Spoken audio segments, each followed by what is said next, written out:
Yes, we back with a completed job.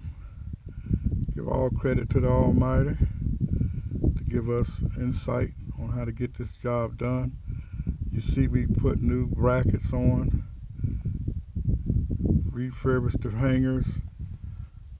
Oh yeah, that's looking good, my brothers. No doubt.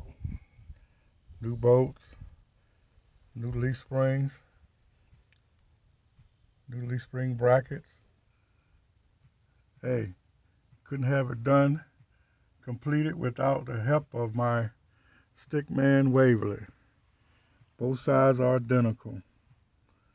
But the main thing you got to remember to do, friends, if tackling this type of project, is make sure that that first bracket is correct, or the second bracket is the correct length from the back on both sides, that they're equal to start the leaf spring. You get that one leaf spring properly set up, both, and the bracket the same amount of inches from the rear, then guess what? The whole thing gonna line up because you got this bracket right here, the right amount of inches from the drum. Okay, so in my case it was 5 inches out the farthest bracket.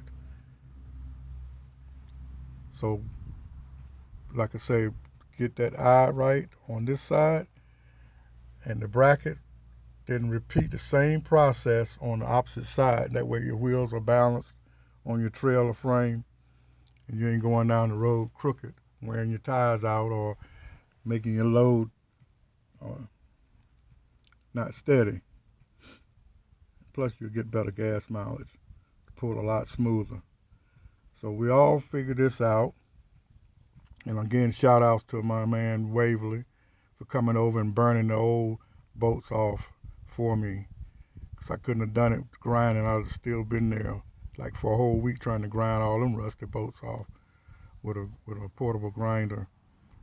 All right. Hope this has been helpful to you. Please subscribe if you already subscribed. Share it with somebody.